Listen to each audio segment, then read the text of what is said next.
कबीर के दोहे में, राणा प्रताप के स्वाभिमान में, हल्दी घाटी के युद्ध में, महावीर स्वामी और गौतम बुद्ध में, भारतीय वेद पुराण में। भारत का चिंतन कहता है कि सारा विश्व हमारा है। हम ही ने तो विश्व की हर संस्कृति को संभाला है। भारत वैसे तो सभी श्रेष्ठ है विश्व में, लेकिन माँ बस भारत माता है, माँ बस भारत माता है। भारत को भा प्लस रथ से मिलकर बना है।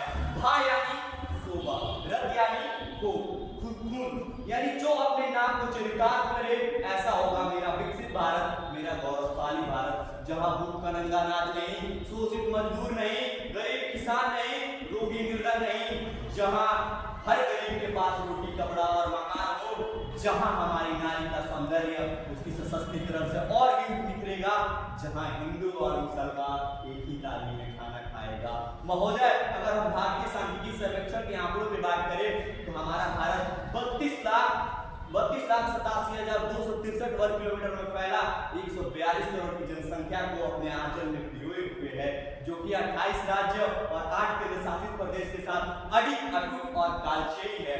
महोदय, हमारा भारत का सकल घरेलू उत्पाद 3.73 ट्रिलियन यूएस डॉलर है, जो कि 16% की वृद्धि दर से आगे बढ़ रहा है, जिसमें सेवा का क्षेत्र 53%, औद्योगिक क्षेत्र 35% और कृषि का क्षेत्र 15% है।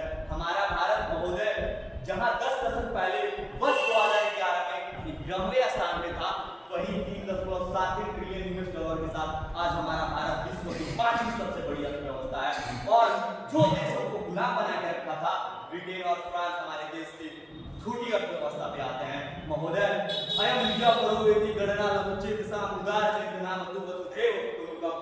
मैं आपको अटल जी की कुछ लाइनें याद दिलाना चाहूंगा।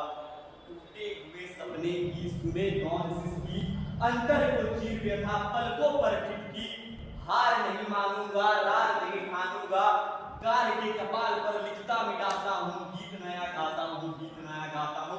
हंस्य चलने तूफानों में, अमर संख्यक बलिदानों में, उद्यानों में, वीरानों में, अपमानों में, सम्मानों में, उन्नत मस्तक उभरा सीना, पीड़ाओं में पड़ना होगा, कदम मिला के चलना होगा, कदम मिला के चलना होगा। महोदय, आज हमारा भारत सत्य अहिंसा की नीति का, आज हमारे भारत की सत्य अहिंसा की नीति का लोहा पूरे विश्व होने वाला है, जहां G20 के अवसर पर विश्व के सभी राष्ट्र महात्मा गांधी के सामने नतमस्तक हुए और नर्मदा के ज्ञान से अभिभूत हुए। हमारे यशस्वी प्रधानमंत्री जी ने लाल किला के प्राचीर पे चढ़ के 5 प्रण लिए, जिसमें से एक प्रण ये था कि वर्ष 2047 तक भारत को विकसित राष्ट्र बनाना है।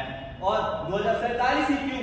क्योंकि 1947 से लेकर 2047 तक हमारा भारत को आजाद हुए 100 वर्ष पूरे हो रहे हैं। और जब यशस्वी प्रधानमंत्री जी ने ठान लिया है, तो हमें भी उनके साथ कदम से कदम मिला के चलना होगा, क्योंकि जब यशस्वी प्रधानमंत्री जी ने ठान लिया, तो हमें भी उनके साथ कदम से कदम मिला के चलना होगा। क्योंकि जब आंखों में अरमान लिया, मंजिल को अपना मान लिया, तो मुश्किल क्या आसान क्या, बस ठान लिया तो ठान लिया। महोदय, विकसित भारत के लक्ष्य को पूरा करने के लिए हमें सबसे पहले शिक्षा पर विशेष बल देना होगा, क्योंकि डॉक्टर भीमराव अंबेडकर जी ने कहा था, शिक्षा वह शेरनी का दूध है, जो जितना पिएगा वो उतना दहाड़ेगा। महोदय, अगर हम आंकड़ों की बात करें तो वर्ष 2011 में जहां हमारी शिक्षा दर 74.04% थी, वही 2023 में यह आंकड़ा बढ़कर मात्र 77.7% हुई है। हमें इसे 7% करना होगा।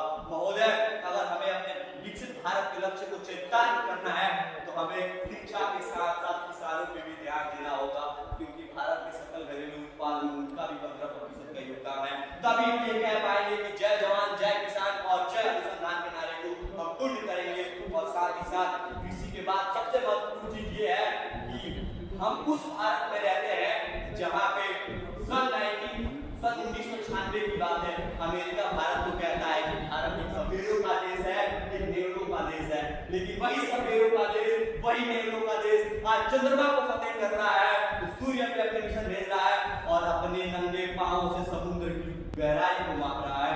महोदय, हम उसी भारत से आते हैं जहाँ पे हमारे प्राचीन में विदुषी महिलाएं गार्गी, मैत्री, लोपामुद्रा और घोषा ने अपने प्रकाश पुंज से पूरे विश्व को प्रकाशमानित किया।